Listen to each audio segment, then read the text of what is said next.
हरियाणा विधानसभा के पूर्व स्पीकर एवं कांग्रेस पार्टी के वरिष्ठ नेता कुलदीप शर्मा ने भाजपा सरकार पर तीखा हमला बोलते हुए कहा, कांग्रेस अब सीधे टकराव के लिए मैदान में उतर चुकी है। उन्होंने आरोप लगाया कि भाजपा सरकार एक सोची समझी साजिश के तहत राष्ट्रपिता महात्मा गांधी के नाम और विचारधारा को समाप्त करने का प्रयास कर रही है। इसी साजिश का पर्दाफाश और जनता के अधिकारों की रक्षा के लिए कांग्रेस मजबूती से सामने आई है।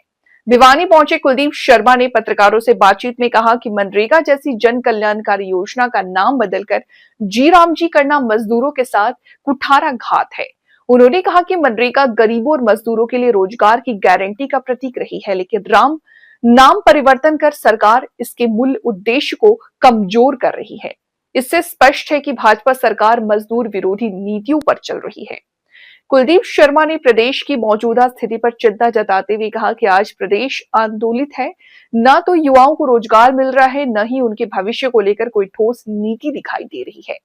परिणाम स्वरूप युवा वर्ग अपराध की ओर धकेला जा रहा है। उन्होंने कहा कि प्रदेश में लॉ एंड ऑर्डर की स्थिति बेहद खराब है और आम आदमी खुद को असुरक्षित महसूस कर रहा है। कांग्रेस के भविष्य को लेकर उन्होंने कहा कि पार्टी 2005 की तरह एक बार फिर उभर कर सामने आएगी। फिलहाल कांग्रेस की संगठनात्मक ट्रेनिंग चल रही है और इसके पूरा होते ही पार्टी एक नई ऊर्जा और शक्ति के साथ मैदान में उतरेगी। कांग्रेस कार्यकर्ताएं घर घर जाकर के जनता से संवाद करेंगे और उनकी समस्याओं को प्रमुखता से उठाएंगे। उन्होंने कांग्रेस में गुटबाजी के आरोपों को खारिज करते हुए कहा कि पार्टी में किसी प्रकार की अंदरूनी खींचतान नहीं है। सभी नेता अपने अपने प्रभाव क्षेत्र में पूरी निष्ठा से काम कर रहे हैं और पार्टी को मजबूत करने में जुटे हैं। इसके साथ ही कुलदीप शर्मा ने राष्ट्रीय मुद्दों पर भी टिप्पणी करते हुए कहा कि अमेरिका के पूर्व राष्ट्रपति डोनाल्ड ट्रंप भारत को आंखें दिखा रहे हैं, जिससे यह साफ प्रतीत होता है कि देश का नेतृत्व कमजोर हो गया है। उन्होंने कहा कि कांग्रेस ही एकमात्र ऐसी पार्टी है जो देश और प्रदेश को सही दिशा दे सकती है। इससे पूर्व भिवानी पहुंचने पर समाज के प्रबुद्ध लोगों ने कुलदीप शर्मा का फूल मालाओं से जोरदार स्वागत किया। और छायाकार बंधुओं का मैं इस प्रेस वार्ता में हार्दिक स्वागत करता हूं। आज भिवानी में किसी सामाजिक कार्यक्रम में आया था, परंतु मैंने ये भी सोचा कि कुछ साथियों से, कुछ सामाजिक राजनीतिक संस्थाओं से जुड़े लोगों से मिलकर उनसे विचार विमर्श भी करेंगे। राजनीति में सदैव चलायमान रहना चाहिए और इसी नियत से अपने साथियों को, अपने बंधुओं को, मित्रों को, कार्यकर्ताओं को जब भी कोई नेतृत्व का व्यक्ति आता है तो ऊर्जा मिलती है, प्रेरणा मिलती है। साथ में नेता भी अपने कार्यकर्ताओं से मिलकर चार्ज होकर, जैसे बैटरी रिचार्ज होती है, ऐसे होकर जाता है। ये हमारा मिला जाने का संदर्भ है। आदरणीय साथियों, हरियाणा की राजनीति दिन प्रतिदिन आंदोलित हो रही है। जी राम जी की अमेंडमेंट के बाद कांग्रेस सरकार से टकराव के मूड में है। महात्मा गांधी के नाम को मिटाने की साजिश को पर्दाफाश करने के लिए कांग्रेस मैदान में आई है। मुझे समझ में आता कि इस नाम बदलने से अगर हमारे मजदूर साथियों का कोई फायदा हो जाता, उसका स्पष्टीकरण सरकार ने दिया नहीं। किस प्रकार से मजदूर लाभान्वित हो जाएंगे, जबकि स्टेट का जो फाइनेंशियल कंपोनेंट है वो तो बढ़ा दिया गया और सेंटर का घटा दिया गया। सेंटर अपनी जिम्मेदारी से पीछे हट गई, सरकार स्टेट गवर्नमेंट के ऊपर बढ़ा दी। स्टेट गवर्नमेंट के पास पहले ही फंड नहीं है, तो इस पर एक प्रहार कर रहे हैं।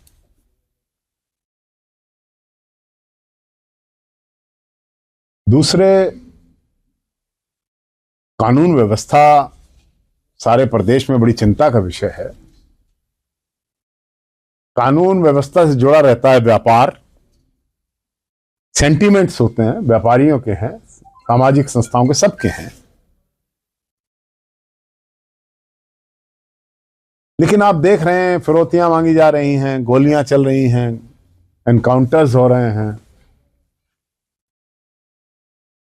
कई व्यापारियों की दुकानों से रात को फायरिंग हो रही है, मर्डर्स हो रहे हैं। लॉ एंड ऑर्डर के मामले में हरियाणा को एक सुरक्षित प्रदेश नहीं माना जा सकता।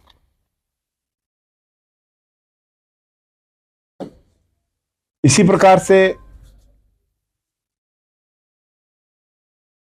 जो बेरोजगारी एक बहुत बड़ा मुद्दा है,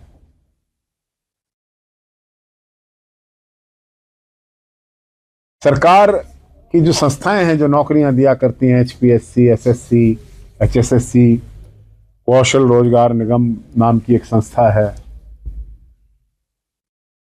लेकिन आप देख रहे हैं पिछले 2-2.5 साल से कोई नौकरियां प्रकाशित तो हो जाती हैं, विड्रॉ कर ली जाती हैं, अभी आज ही विड्रॉ हुई हैं, कभी कोई प्रकाशन हो रहा है फिर विड्रॉ कर लेते हैं, कहीं लीकेज है, कुछ ऐसी कंडीशंस लगा दी गई हैं ताकि कोर्ट में चैलेंज हो जाए, ताकि भर्ती करनी ही ना पड़े। नियत नौकरी देने की नहीं है, इसलिए इस प्रकार के नियमों को बना दिया जाता है जो सरकार, जो कि कानून के संरक्षण में नहीं आएंगे। ये बेरोजगारी एक बहुत बड़ा मुद्दा है। आप देख रहे हैं कि व्यापार जो है अमेरिका की टैरिफ की वजह से, टैरिफ वॉर, इसको आज एक नया नाम दिया, टैरिफ बाजूका। बाजूका एक गन बनती है कि अमेरिका ने सारे दुनिया पर टैरिफ बाजूका नाम की एक गन तान दी है। उसका अपने आप में प्रभाव देखने को मिल रहा है। हमारे पानीपत की तो इंडस्ट्री उजड़ रही है, करनाल की राइस इंडस्ट्री पर ईरान की वजह से। और अगर राष्ट्रीय परिदृश्य में जाएं तो देश की जो विदेश नीति है नेबर फर्स्ट की, वो ना कहीं हमें असुरक्षा दे रही है। पाकिस्तान, चीन, बांग्लादेश, नेपाल, लंका, मालदीव्स, जो हमारे नेबर्स हैं, इमीडिएट कॉन्टैक्ट नेबर्स हैं, उनसे हमारे संबंध सुधरने की बजाय बिगड़ रहे हैं। बांग्लादेश में जो हमारी प्रोटेक्टरेट थी, जिसको हमने बनाया था, इंदिरा जी ने बनाया था, आज वो हमें आंखें दिखा रहे हैं, पाकिस्तान की झोली में जा रहे हैं, चाइना के साथ बैठ रहे हैं, हिंदुओं का कत्ल हो रहा है। उस बारे में एक व्यापक राष्ट्रीय चर्चा होनी चाहिए थी। एक विशेष पार्लियामेंट का सत्र भी होना चाहिए। बड़ी गंभीर परिस्थितियों से भारत गुजर रहा है। ट्रंप साहब के सामने हम नतमस्तक हो गए, फिर भी ट्रंप साहब गुस्से में हैं, धमका रहे हैं, बार बार कह रहे हैं कि मैंने युद्ध रुकवा दिया है। ऐसी परिस्थिति में कांग्रेस देश फंसा हुआ है कि चारों तरफ का आक्रमण झेल रहा है। इसके लिए कौन जिम्मेदार है? जिम्मेदार तो सरकार रहेगी, जो केंद्र में भी है और हरियाणा में भी। तो अभी हमारा ट्रेनिंग कैंप हो रहा है कांग्रेस का, चाहे भले ही 4-4 बार हम सरकार ना बना पाए हों, लेकिन ट्रेनिंग भी वही लोग जाके दे रहे हैं कि किस प्रकार से हम आगे सरकार बनाएंगे। ट्रेनिंग कैंप से जब निकलकर हमारे योद्धा निकलेंगे, जिला अध्यक्ष महोदय, तो आप देखना कि हरियाणा का राजनीति